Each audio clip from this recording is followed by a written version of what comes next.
Hello, we are the Beans. I'm Sam and husband Dave. Hello. And we got married way back in the 1900s. 1993 to be exact. Yes, so that puts us at year 32 right now. Yep. And it's been awesome.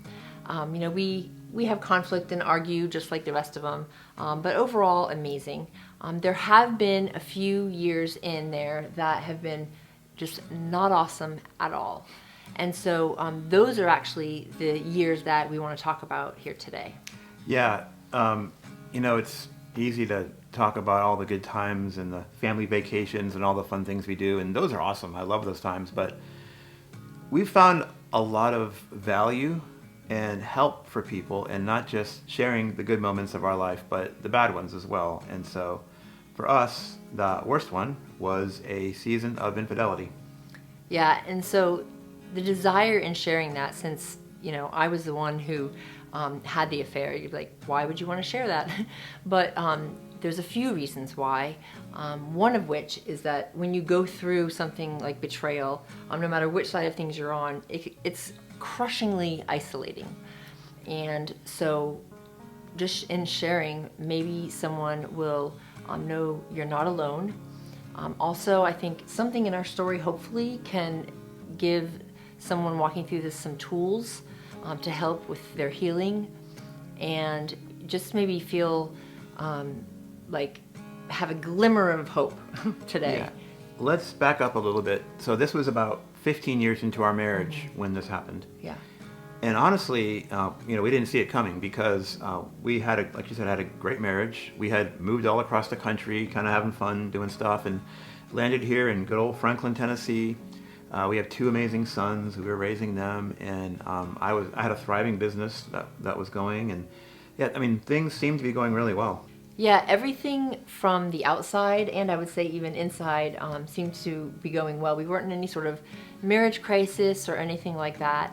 I knew that I loved you. I knew that I loved my husband. I knew that I loved my God. So what in the world happened?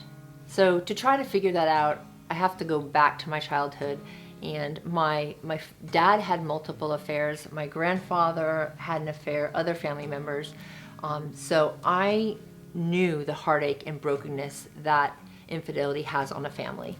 And so I would say going into marriage, I even had a pride that I would never do that to my family, And so because I had that pride, I didn't really think about, drawing lines in my relationships with men or having boundaries. I didn't think about anything having close relationships with, the guys I work with or just friends of ours, because I didn't even think I needed it, really. It was just pride and stupidity, I would say.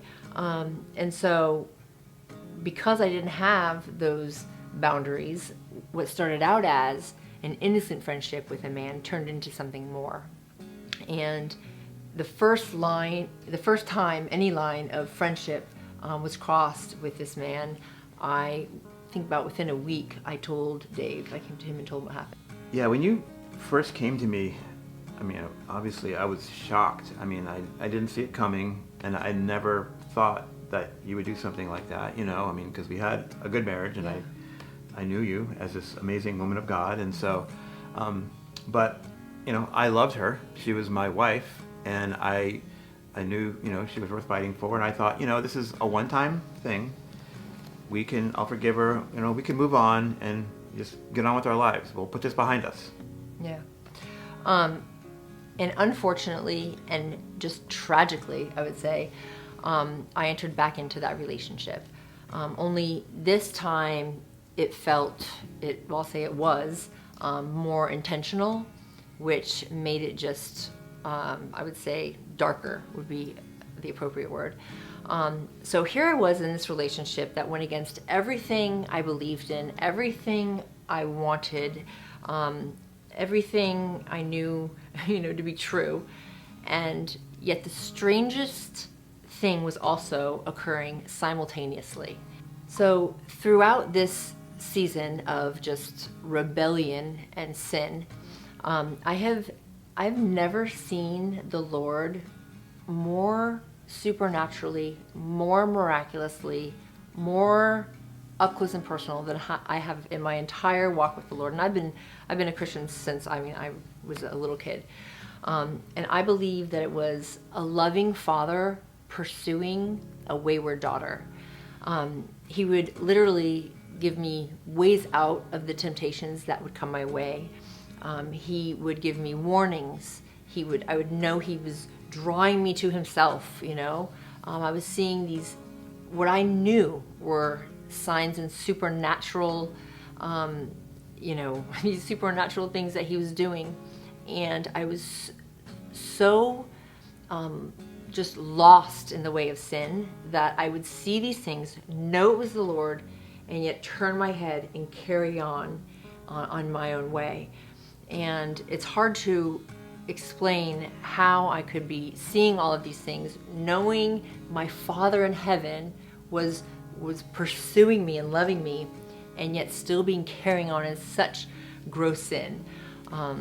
So I asked myself how I could be, seeing the things I was seeing and experiencing God pursuing me, and yet still be just living in this rebellion.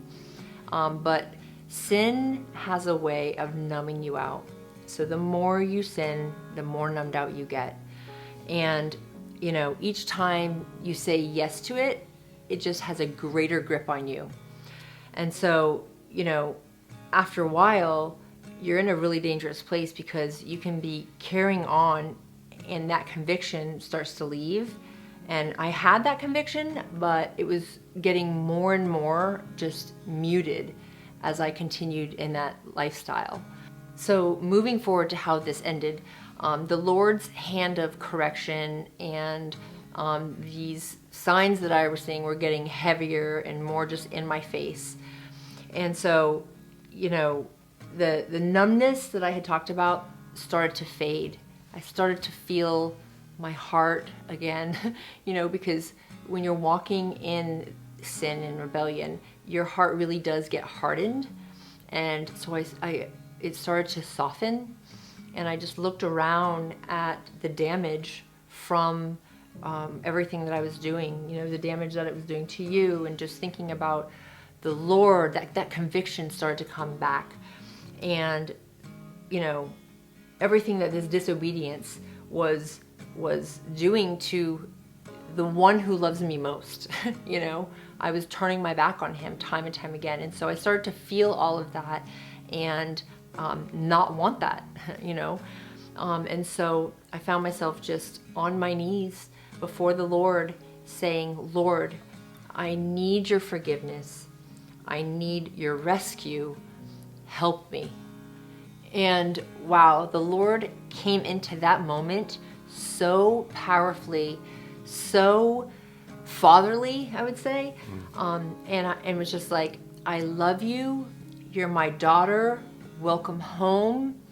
And it's like, he's like, you're forgiven. And the Lord showing up in this way at that time, it just means it's more impactful than you even know, because growing up, my dad was married 9 times. And so as a little girl, I would just watch him go from woman to woman, just discarding women. And so I always felt like, well, as a little girl, I better be good enough or my dad will discard me too. So I better be, get good enough grades. I better do all the right things, or my dad will discard me. And so here it's that kind of mindset that I had with my earthly father transferred over, as it often does, to my heavenly Father. So I felt like I had to earn his love most of my life. I better go to church enough. I better pray enough. I better not sin. I better, so it was just this earning mindset. I got to earn his love. I got to earn my salvation. And so here I was at the end of this affair, and I had nothing else to earn God's love with. And him coming in and being like, I love you, you're mine, that was an incredible life changer. So I knew the very next thing that I needed to do was to tell Dave everything. And that was so terrifying in a way, because I really didn't want our marriage to end. I I wanted to be growing old with you. I also knew you had every right to leave. Mm-hmm. And so I just took it before the Lord, and I knew, okay, even if Dave leaves me, I had this peace that I knew I was going to be okay, because the Lord was just so present, and I knew that, okay, I have the Lord and the Lord has me, and so even if Dave leaves, I'm going to be okay. So I sat Dave down and I told him everything. Yeah, I remember that conversation vividly. I was devastated. Yeah. I wasn't aware that the affair had continued, but I was suspicious because this was like the most contentious time in our whole marriage. We were arguing and fighting, and I was kind of like feeling very scared and alone because I didn't know what was happening. I don't know. And so it was clarifying. It's very clarifying to be like, okay, I thought so. This is why our marriage has been so rocky. And so it was, okay, now I've got a decision to make. Now that everything's out in the open, she's confessed, I have biblical grounds for divorce. I could say, I'm sorry, but this is too much, I'm leaving. Or I could, stay and fight for the marriage. And so obviously we stayed.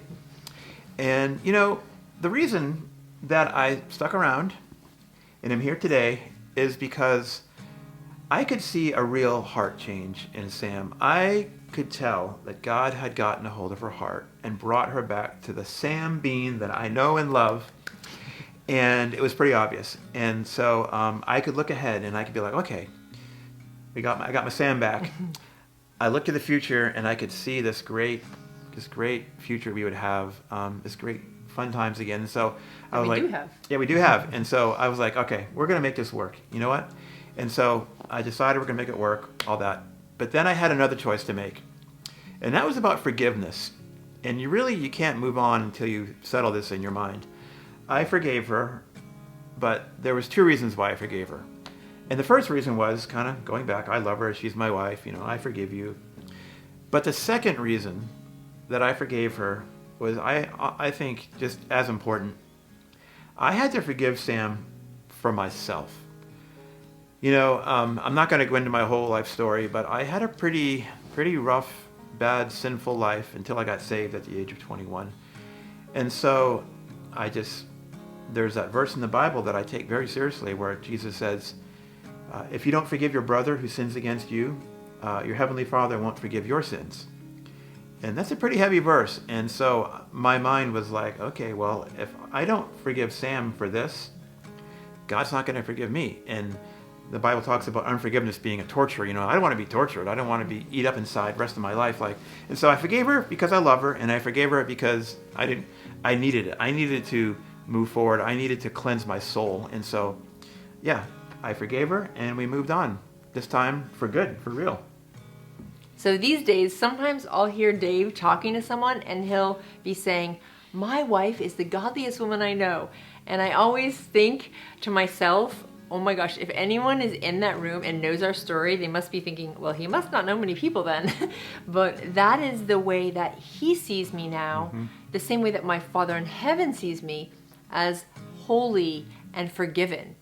And that has been so key in helping both me and our marriage just thrive, I think. Yeah, and I want to go back to forgiveness really quick, because I want to make sure I make this point that forgiveness is not the same thing as reconciliation.